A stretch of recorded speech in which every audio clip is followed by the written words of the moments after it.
मी काय सांगतो, मी जसा जे आर काढला तसा एक शब्द सुद्धा फडणवीस साहेबाच्या, अजितदादाच्या, शिंदे साहेबाच्या विरोधात बोललो नाही. कारण मी कधी खरं काम करतो, मला खोटं जमत नाही. मग आता तुम्ही माझा त्याने घातपात केला, तुम्ही याच्यात सखोल जायला पाहिजे होतं, त्याला चौकशीला घ्यायला पाहिजे होतं, त्याला अटक करायला पाहिजे होतं. का नाही केलं? का नाही केलं? आम्ही मराठी शांत केलेत का नाही? आणि मराठ्यानं माझा हात जोडून आव्हाने, तुम्ही फक्त शांत राहा.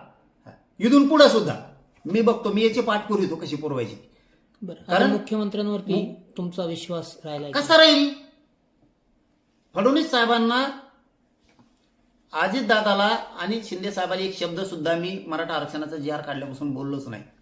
आजही बोलायचं माझं काही कारण नव्हतं, काहीच कारण नव्हतं. पण जबाबदार तुम्ही आहेत, फडणवीस साहेबांनी ते अजित पवार. हे जर त्यांना जाऊन तिथं म्हणतोय, जर हे धनंजय मुंडे तिथं जाऊन त्यांना सांगतोय, मला घातपाताच्या जरांगे पाटलाच्या चौकशीपासून टाळा, मला वाचवा, याच्यानंतर मी काही करणार नाही, हेच फडणवीसला जाऊन सांगतोय तो, तर हे किती अवघड आहे.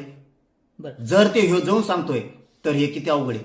हे किती मोठा कट रचू लागायला सुद्धा मग असं म्हणावं लागेल. म्हणायचं नसलं तरी अजितदादा आणि फडणवीस बी सोबत आहेत, त्याचा असा अर्थ होतो. माझा घातपाताचा कट रचू लागायला वाटणार नाही तर काय, तो जर सरळ सरळ तिकडं तुमच्या आडवी लपतोय, 10-12 दिवस तो फरार आहे तुमच्याकडं.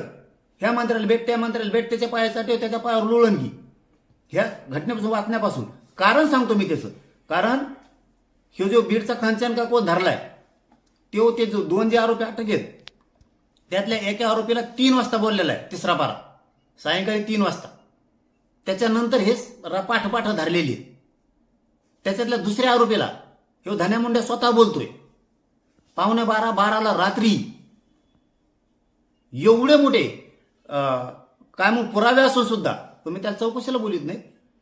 यांची बैठक रेस्ट हाऊसला झाली, या 2 आरोपीची, तो बीडचा एक तिसरा आरोपी आणि धनंजय मुंडे यांची जर रेस्ट हाऊसला बैठक झाली, तुम्ही टावर लोकेशन घेतले नाही का त्यांचे?